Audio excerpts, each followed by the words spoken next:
Well, hello there, whiskey lovers. My name is Dave. Welcome back to Whiskey Blooded. It's been 4 months. You guys have messaged me and commented and posted on social media and done literally everything but call me. And I just want to say I'm sorry. I know it's been 4 months, but I'm happy to be back. I needed a little bit of time off. Not from this. This is what I love doing, but just literally it takes a couple hours to put a video together. It's been almost impossible to find a weekday where I have a couple extra hours when there's good lighting and good times to do this to actually put a video together. And I will explain why, and hopefully I can beg for your forgiveness to continue doing videos and earn back that trust of our weekly viewers and our weekly videos and our weekly time together. So I have a new baby on the way in a month. I'm scared as shit. This is baby number 2. But I'm very excited. Also, it's the busiest time I've had at work in the 8 years I've been at the company. And I can find time for some things like real late at night, but doing these videos, it's hard to do them at like 10 o'clock at night because there's no lighting. It's hard to get up and do a 3-hour thing at 10 o'clock at night. So I appreciate you guys sticking with me. You've been so cool about giving me some time off, and I've commented a lot to you guys on YouTube. And you guys have been like, oh, cool, yeah, looking forward to the next video. And I really appreciate that. Like, any comment you guys give me, I read 95% of the comments on YouTube. The only ones I don't read are the ones that start off with a swear word. So thank you so much for sticking with me. We're back to weekly videos, though. So this we'll be back into the normal routine. I realized as soon as I sat down to shoot this video how much I love getting all this stuff ready and doing this and setting everything out and interacting with you guys. This is not at all anything but just fun and a hobby for me and you guys to connect, and I really love it. So welcome back to Whiskey Blooded. We're back up and running. So what are we doing today? Why the hell are there 5 bottles of whiskey in front of me? Well, we're doing an update of our most popular video on YouTube. Why? Because there's really not a lot crazy going on in whiskey right now. It's pretty normal whiskey time. Also, I have a couple new editing and camera things here that I wanted to try out today and to see how that looks different and how the videos are affected by it. So we are updating the most popular video that we have. And why do I think that's important to do? Because the last video I have was almost 2 years ago and things have changed since then. One bottle in particular has changed. So let's go back through the top 5 beginner bourbons. So this is top 5 beginner bourbons. And when I read through your guys' comments on the old video of what you really think a beginner bourbon is, I took that very seriously. For example, a lot of you are upset that I put Blanton's on the beginner bourbon list. For me, it was one of the first ones I ever tried, but I do understand buying a $60 bourbon as a beginner bourbon probably isn't the right place to go. So I took some of your comments seriously. I rethought about what really makes a beginner bourbon. And so here are kind of my criteria, and then we'll jump into the review. The criteria for me are readily available, probably the most important one. You can walk in almost any bar or party store and find these. Readily available. Price point, I wanted to stay under $40. And then drinks that are good in cocktails and straight. So those are my 3. Cocktails and straight, under $40, find in any bar or party store. Almost any bar or party store. I don't know. I think that's a pretty good beginner list. If I was going into being a beginner bourbon or beginner whiskey or bourbon drinker, I wouldn't want to have to chase down a bourbon that's 300 miles away. So I think this is fair. Let's jump right into the review. I've poured these out already just simply to save some time because this is going to be a longer video. But let's go into it. I've got a glass of water here. Number 1, it's a lot of whiskey to drink. Number 2, it's important to drink between each whiskey so that you clear your palate rather. So let's start with the makers. Maker's Mark. Most, I think, out of this bunch, most iconic whiskey. If you've been to a bar without Maker's Mark, I'm not saying it's not a good bar, but every bar has Maker's Mark, at least around here. So Maker's Mark, it's a 90 proof. Yeah, it's a 90 proof whiskey. It is iconic American bourbon whiskey. It is Kentucky Straight, Red Seal, Wax Seal. They kind of are one of the last few companies that still do this. It is a cool bottle. It is a good price point. By the way, I wrote down a list of the price points because I don't always remember them offhand. In Michigan, we have what's called state minimum pricing, meaning that the minimum you can sell it for is set by the state. However, a party store can charge whatever they want for it. Everyone on this list, because they're readily available, they should be close or at state minimum. State minimum on Maker's Mark, $29.99. So what does it taste like? What is it? It is, for me, a great cocktail drink. A very good sipper, but a very good cocktail drink. So up front, when I smell this one, I get a lot of spice. I get a lot of spice. Like I've got some charred cinnamon, a nice sweet corn smell, but a lot of cinnamon for me. A lot of like heated kind of elements to it, like a hot cherry, a hot cinnamon, and then some good corn smell to it. The taste, though,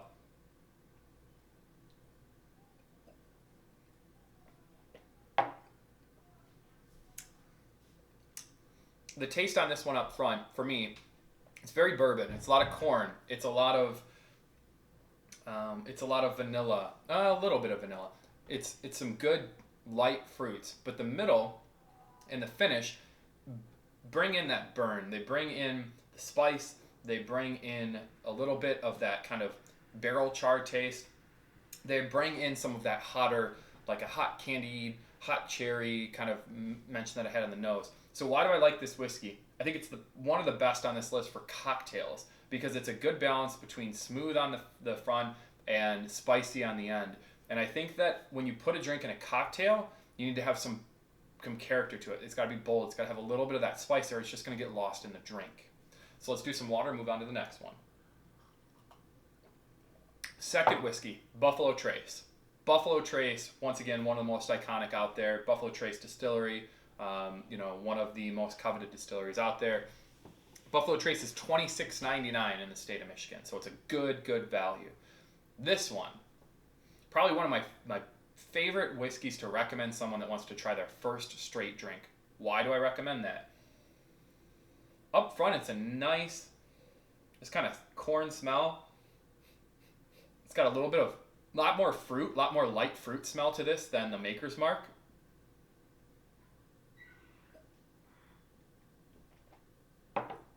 It's got a lot more vanilla to it on the taste. So up front, I've got a little buttery vanilla. I've got light fruit. I've got, in the middle and the end, just a little bit of like darker vanilla and fruit notes. This one's got a little more, I think, as far as the overall like sweeter tastes are a little more balanced. However, this one lacks, and this is why I recommend it for someone starting off on their first neat drink, meaning not in a cocktail. It's got a little less in the finish. Not nearly spicy. Doesn't have hardly any, if at all, a burn to it. So why would I recommend this to someone that's new? A lot of newer whiskey drinkers don't like the burn. It's hard to drink something straight for the first time of any cocktail. So until you get used to that taste and that burn and you desire that, it's hard. So far we've got cocktail drink, straight drink. And I think that that's probably, for me, one of the key things to look at with beginner whiskeys. Water, so good. Next one. It's hard to shoot a video where you do 5 shots in a row. Next one, Woodford Reserve. In our area, that is a $37.99 whiskey. It's the highest price point of all these, but still under $40. What are you paying for with that? It's a Brown-Forman product, so you're paying for a lot of advertising. You're paying for a very tried and true process once again. I think, out of all of these, maybe next to Makers, a very similar taste in almost all bottles. So you're paying for something that, they're not, it's not as small batched, essentially, as the other ones. So as far as the taste and smell on these ones go, the smell for me on Woodford is always so much vanilla up front, and maybe that's where it a little bit loses me. This is, out of all these, it's a very good whiskey, but my least favorite of the bunch. It loses me a little bit on the vanilla. It's got this like almost vanilla cardboard smell to it, which tells me that it's a little too much there.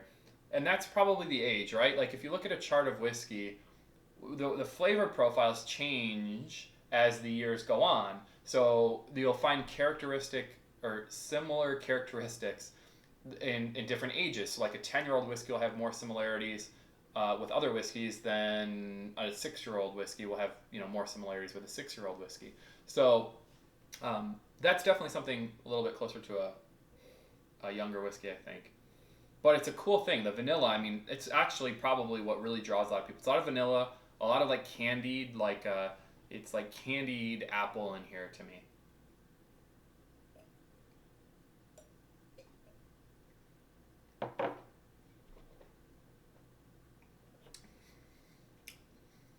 The taste reflects the same.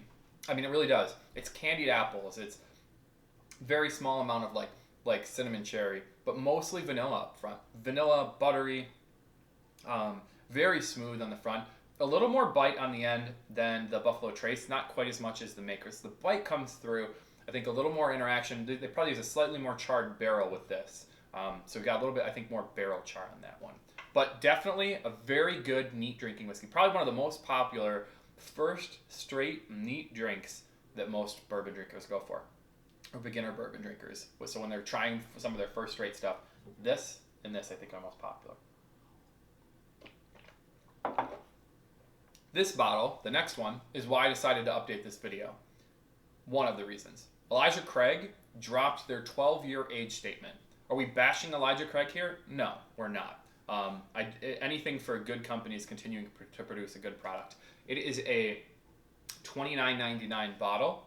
It is a small batch. The bottle is new. The no age statement is new. It used to be a 12-year age statement. And the product I've only tried once before. Oh, I've already poured it. So we're going to try it now. I'm going to do the tasting in those. The 12-year Elijah Craig is one of my favorite overall bottles for whiskey. This one, I don't like it as much without the age statement. Might be mental, but we'll see. So here's what I love about Elijah Craig.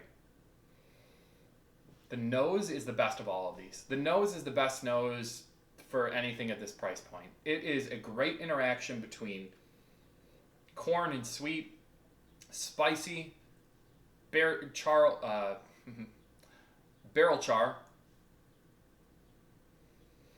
dark fruit, lots of things going on. And it's not that it needs to be complex and like 8 million things. It's just a good balance of all those things. And that's my favorite thing about Elijah Craig is this nose.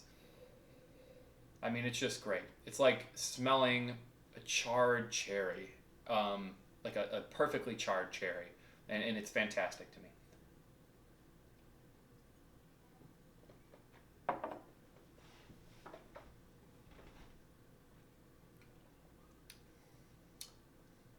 The taste on this one, most people put it around an 8-year. There's no age statement, but they've kind of said it's a blend of 8 years. The taste on this one has so much going on. It's fantastic. It's got up front, it's got a lot of sweet and light fruit, but right in the middle of this and the end of this is the best part for me. The middle is a great bomb of cherry, a great bomb, maybe not cherry actually, maybe like a dark fruit, I don't know, like a dark cherry, I guess is the way to put it. So like dark cherry, tobacco, leather, spice, wood interaction. Elijah Craig, it's just great stuff, great stuff. We're out of water, so that puts us on our last one. Eagle Rare. Oh, we haven't done the proofs on all these. I just remembered that. We've got 90, we've got 90, we've got 90.4 if I remember. Yeah, 90.4, 94, and I believe this is also a 90. It's been a while since I've had an Eagle Rare.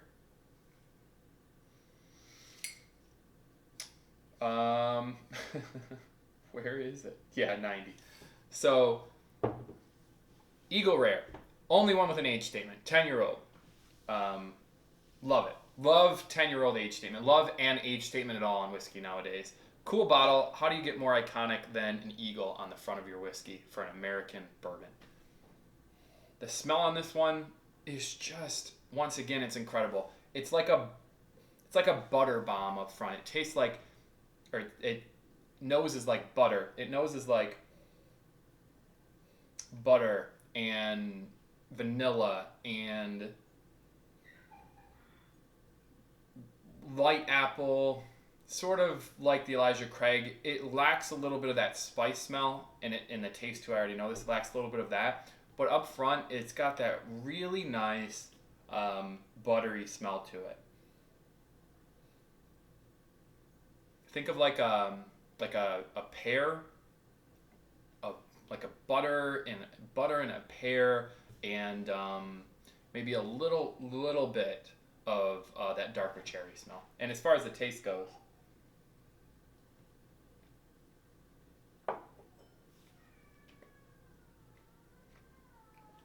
the taste is so reminiscent to that. I don't know if you guys just heard that. Apparently, one of my wife's cats is dying in the house. I don't know. I don't care. I hate them. The taste is really cool. The beginning is just like that. It's a lot of butter up front. It's a lot of smooth, very crisp, very light fruit up front. The middle, it's not as good as the Elijah Craig for me. The middle kind of washes out a little bit, but the finish comes through real nice. The finish comes through with a lot of that underlying oak, which you get from the 10-year age statement. You get a little oak, you get a little char, you get a little bit of that leathery taste, and it fills in really nice with the vanilla and some of that buttery taste to it. And I really do like that. The way I would describe Eagle Rare is like drinking a toasted Werther's that's been perfectly sauteed in a candied, buttery pot. That's the best way I can describe it. I'm probably describing that terribly, but I think that's probably one of my favorite $30 whiskeys is Eagle Rare 10. These two are incredible for me. These two are really good, especially if you want something that's really good drinking. And Maker's, still to this day, one of my favorite whiskeys in a cocktail. So I hope that's helpful for you guys. I'm running out of time here. It's a long video. But coming up next week, I'm going to do the best surprise whiskey of 2017 for me. So I'm doing the best surprise whiskey of 2017. And then within the next 2 weeks, by 2017, by about 2 weeks from now, so sometime around the end of July, early August, I will be doing the top 5 intermediate whiskeys. So I think that'll be really cool. I think you guys will actually really like that one, because that'll put us into a little higher price point, a little harder to find, but without going too crazy. So I hope this video was helpful for all of you guys. For newer viewers, thank you so much for joining me. For those of you that have stood the test of time, thank you, and I'm glad to be back, and it's been so much fun. So yeah, I'll be back next week. Thank you so much. Put in the comment section below what your top 5 are. I would love to see that. I'll see you guys next week.